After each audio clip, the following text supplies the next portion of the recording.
Hello and welcome to this edition of Made in Plymouth, which has been recorded live today from one of the numerous cafes on the campus of the University of Plymouth, and this one overlooks Drake's Reservoir. And the reason I'm recording on the campus is that I'm with one of the lecturers from the creative writing stream from the School of Humanities, and that's Dr. Rosemarie Corlett. Rosemarie, good morning. Good morning. Lovely to see you. Thank you. Right, so we're going to talk today about poetry.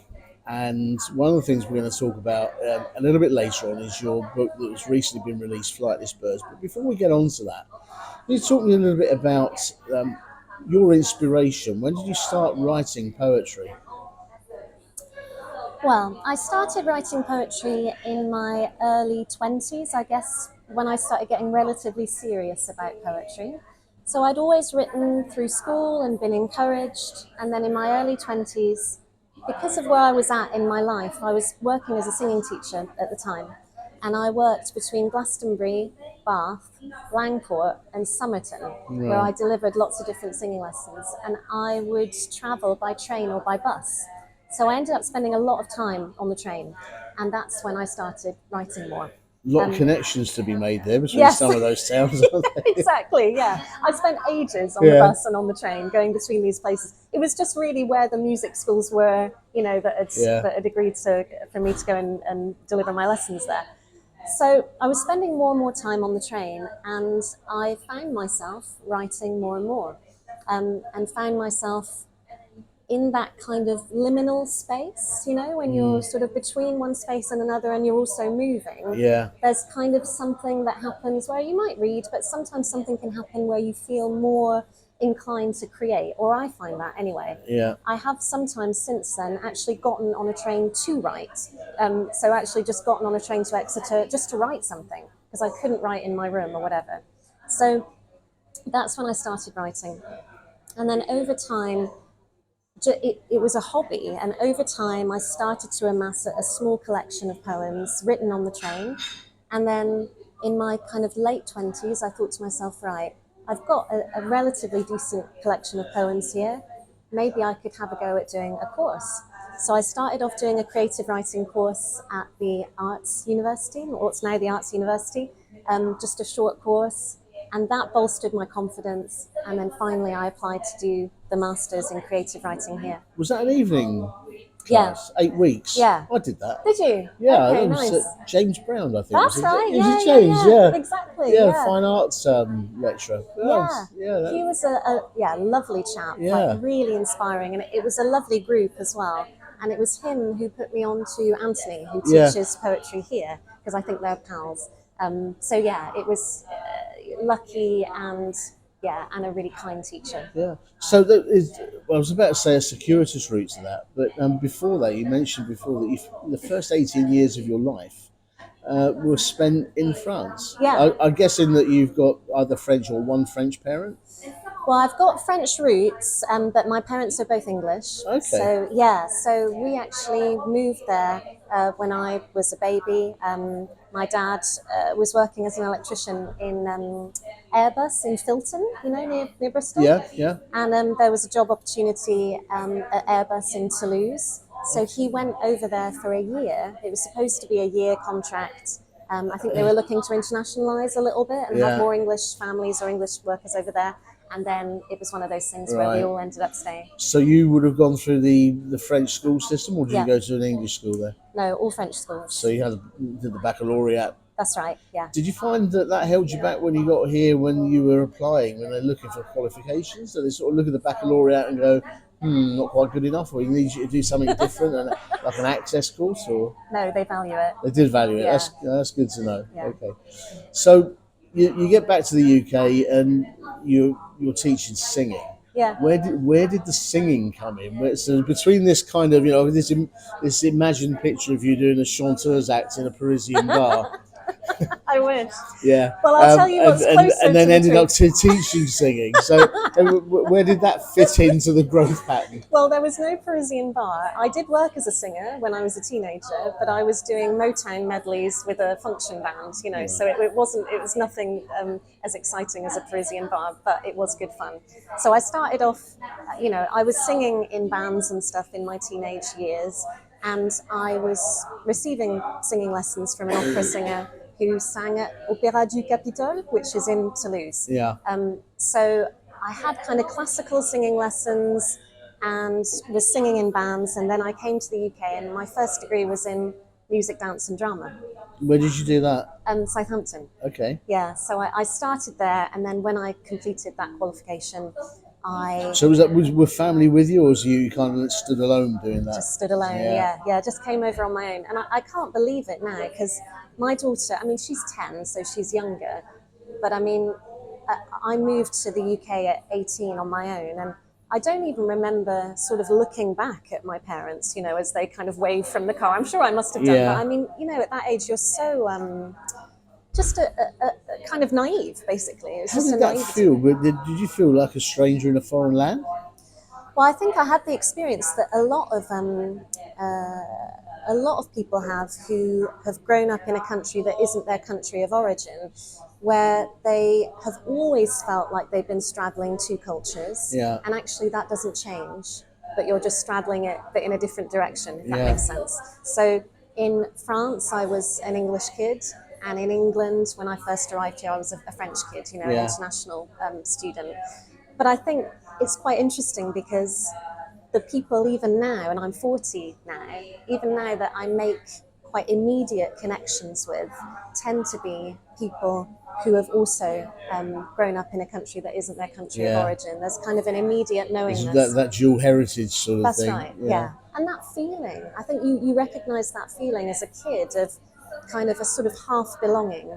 And you sort of, I think you tend to feel it in others too, and it's nice. So when you go back to Southampton, then you're learning to teach other people how to sing, or learning how to sing, or what was the actual degree Learning pathway? how to sing, Yeah. So the pathway was more performance and theory based, and then I worked as a teacher afterwards off my own back, really.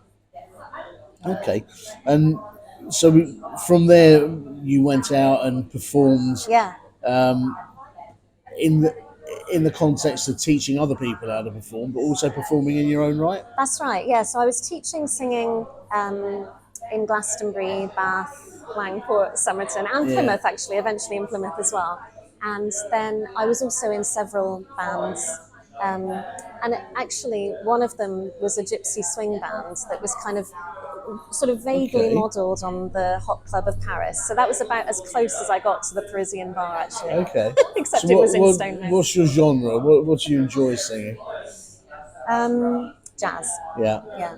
In the style of Standards, so Ella, Billie Holiday. yeah, okay, yeah. So no, it's not the shibbity doobly doo. Oh, and that. Oh, you do that as well. I got massively into the shooby doo. Did you really? Yeah, I did. Yeah, and we Well, used to do a lot of question answer Okay. with the guitar and the fiddle, and So as this is actually a sort of a literary based podcast, she will be reading later, ladies and gentlemen, what shibbity doing.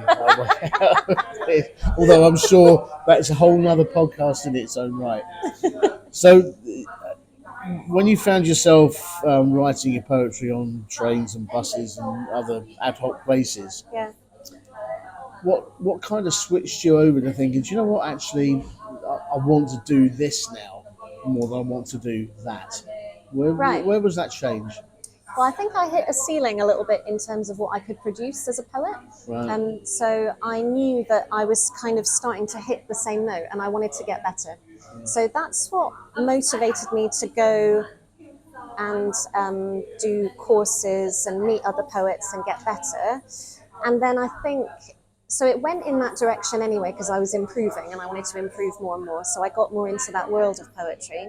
And also I had my daughter. So, when you're working as a professional musician, you're out every weekend, often till very late at night, lots of waiting around, So that also became less and less realistic. So I think organically I moved more towards, because you can write poetry. In other words, you can have a family life and be a poet. It's a little bit difficult to have a family life and be a Yes. jazz singer on stage somewhere. Exactly. Yeah, No, so it was that's- another outlet that yeah. works with my life at this moment. And so you did the evening class with James, and that brought you here with the introduction to Anthony. Right, yeah. And did you find this a challenging degree pathway? I loved it. I mean, the Masters really changed my life Yeah. a lot. it changed my life because I was in this world with Anthony and Miriam Darlington and Min Wild and all these incredible teachers here. Angela Shapaniak, who now doesn't work here anymore, but she was lovely as well. And it was such an incredible experience to arrive in this setting and all of your teachers consider you a peer, basically.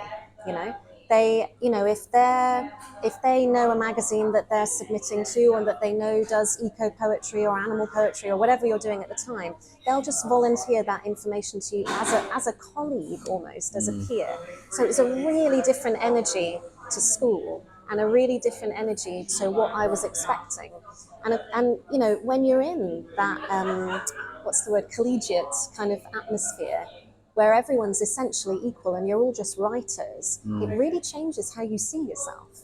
You know, that's what happened for me. It really changed how I saw myself. And I started, it's that thing, when other people believe in you, eventually it rubs off. It does. So when you did the masters, did you kind of look beyond that, thinking I'm going to go for a doctorate, or was that something that came as a natural sort of evolution from that? No, it came a bit later. I mean, the idea of having a doctorate or indeed being a poet was about as realistic as being an astronaut, you know, before I started this journey. It was something just completely, that I wouldn't have considered for myself until I was kind of in this situation, and then you start to think, well, why not? Yeah. So so I applied for it was a funded PhD as well, so it was also something that realistically I needed to get the scholarship, but if I could get it, then it's something that I could also do financially, whereas a traditional PhD is something that I wouldn't have been able to have done in terms of funding it independently. But anyway, I got the scholarship, and and then I thought, well, okay, this is happening then. Yeah. What did you do your thesis on? Well, it was the book. So it was the thesis was on flightless birds in poetry, and then it was accompanied by the book that I wrote. Fantastic. Yeah. It's good to see that you can still put something you enjoy doing with something as technical and as deep and meaningful and immersive as a doctorate. I mean, I lay my cards on the table. I've bailed at the BA. I'm not saying I've had enough of learning. It's just that with my plans, it doesn't kind of fit into where I'm at here. Yeah, sure. I came across you first. I never had the pleasure of you lecturing me because basically I was away for a year in Spain on an Erasmus exchange when you were teaching on that degree pathway. Right. Yeah. And the first time I came across you was over at the house with a reading from Flightless Birds, and there was yourself. I think it was William Telford and a couple of other people were reading. I think Angela might have read a bit as well. And I'm going to give you some praise now, so don't be modest. Okay, thank you. You are a naturally gifted public speaker. Of all the people that read that night, you added something to what you were reading. There was kind of a background passion to it. Thank you. I'd say if you weren't here, but you were. And what it brings me on to is a question really about the reading of poetry out loud, the public performance of poetry. And the big question really is, I go to a lot of open mics in Plymouth, and women readers are noticeable by their absence. Okay. Why do you think that might be? It's a great question. Well, I know that for myself, I'm riddled with fear before I go up and read, and I get extremely nervous, and I think that has made me avoidant of it in the past. And I think working as a singer probably broke the back of that a little bit over the years, where I don't think the fear or the nervousness or the feeling of exposure, actually, I think that's probably the strongest feeling. I don't think that feeling of exposure ever really changes or goes away, but you just increase your resilience to it. In terms of your question and it being organised by gender, I think I would need to think about that a little bit more, but I don't know if... I'm not suggesting it's organised by gender. I'm suggesting that that men are elbowing themselves in front of the microphones a little bit more than the women are. Yeah. Now, I was at a book launch for Kenny Knight on Saturday Right. at Leadworks, and we did readings. In fact, I did my first reading of my own work, which and I'm reading again this coming week. Yeah. And there was only one woman reading out of a room of, I think there were about 12 of us there, Yeah. Okay. and Wow. that was Jo. Oh yeah. Oh nice. Yeah, Yeah. How so did she get on? she did very well, Brilliant. and I have a sense she's going to throw herself into it now and Mm. be a not a template. What's the word I'm looking for? She's going to be someone that people are going to look at and say, well, yeah, if Jo can do this, I can do Great. this. Yeah. Yeah. So following on from that, my question is, how are we going to get more people of the female persuasion standing up? I'm often persuaded that you're I'm a persuaded. female. Yeah, we need more. We need to see more women behind the microphone at open mic nights. Something else we need to see, and I think that you might be able to be persuasive in this area, is that I noticed during my time here as a student that there was very little information passed out about spoken word poetry. Yeah. And if I found it during my time, it was normally on campus. But there's a big world out there. Plymouth has got quite a massive underground spoken word scene. I Yeah. was amazed Yeah. by the number of different small poetry societies where people meet and speak. Yeah. How do you get the students out to that? Yeah, I think that's a really important question, and I think it's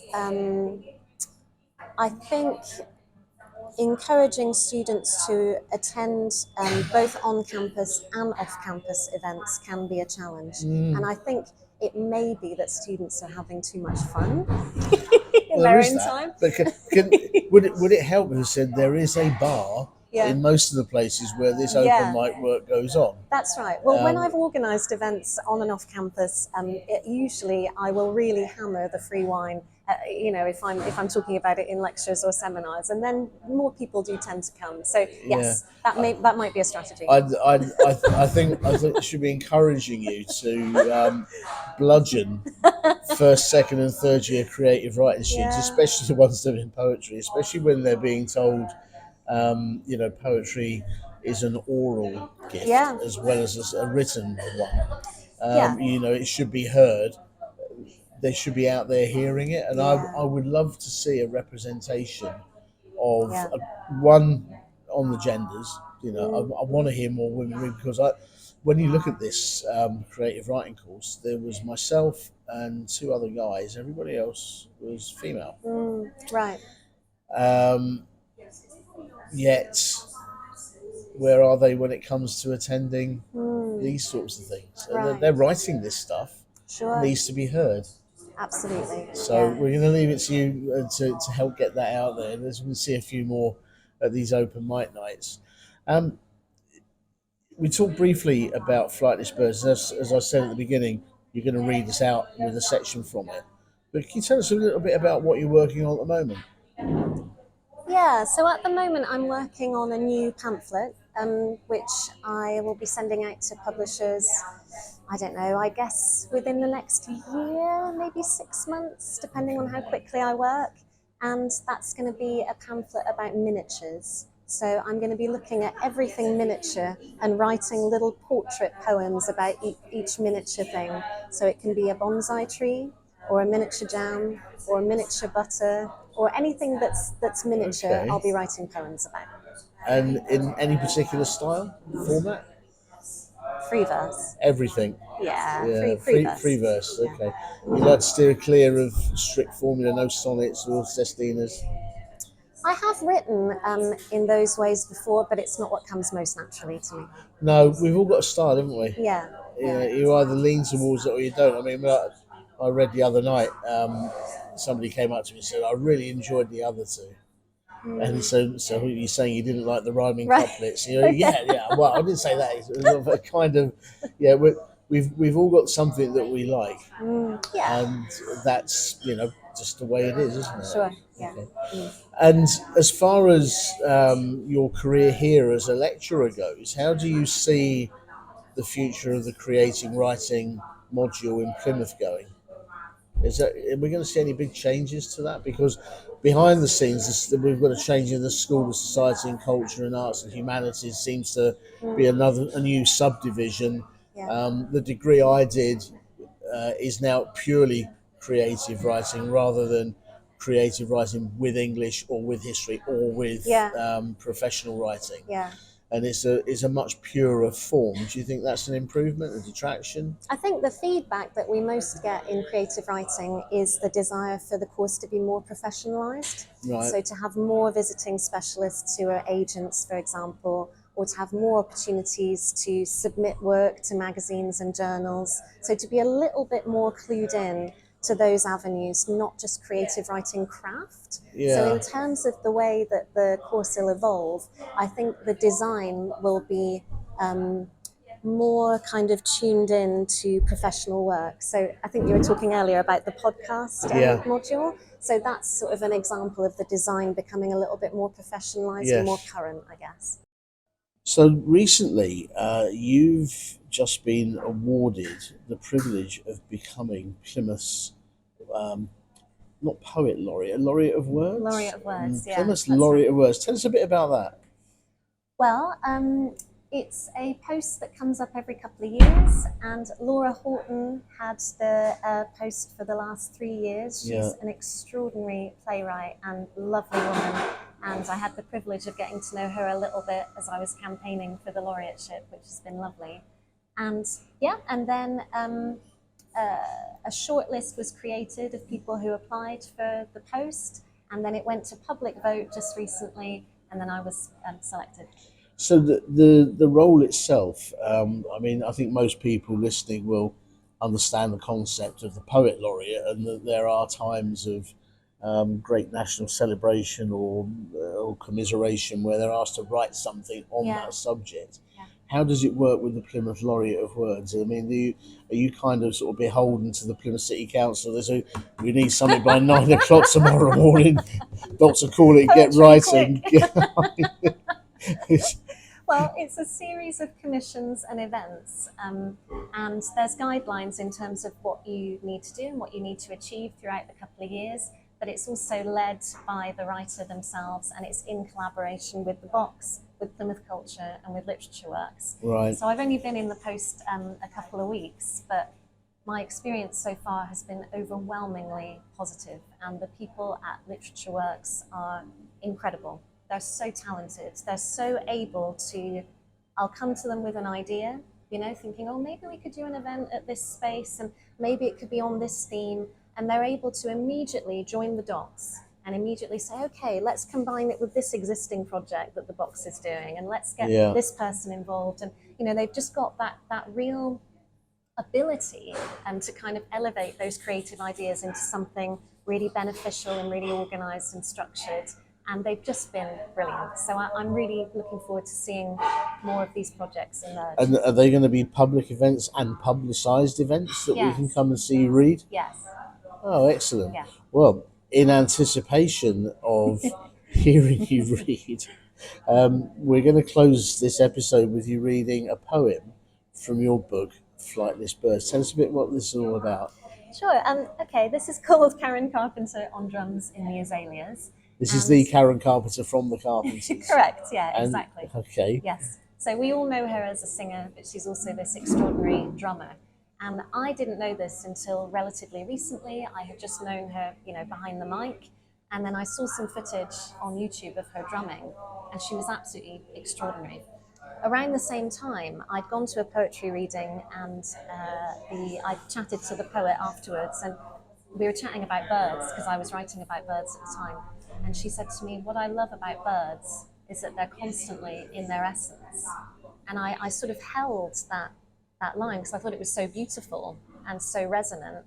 And then as I was watching Karen Carpenter on drums, I thought, wow, there's a person in their essence. And then I wrote the poem. Okay. Okay. So here's Karen Carpenter on drums in the Azaleas. Your body is the half second before thunder. when air is cleaned. Without its breath cushion, the outside world is binned electrics and unpredictable lasers planted in the ground over time. It's itchy and unsustainable, but you weave the sediment poles and master your sticks like a slalom skier. And you can get to the core of the earth even in a small garden. When you get to the very center, which can be anywhere, you surprise a wild animal there. It's rude and brief, and for me, it's a bird, but it's only the wildness that's important. A circus poet once told me that the thing she loves most about birds is that they're constantly in their essence. So listen, I want you to know that you hit that for me. And I know it's real because your drums spread through the garden like blood moves through snow. The beats got right in the interstices of the crazy paving, seeped into the wood of the bench, filled the garden gnome's eyes, coloured the contents of the water butt so rain came out pink. It felt like a bouncy castle inflating around me, and the moon, breathless, blew it up through a telescopic straw, an unseen aliveness, like when roses relax overnight. Fantastic. Dr. Rosemarie Corlett, thank you so much for your time today. Lovely to speak to you.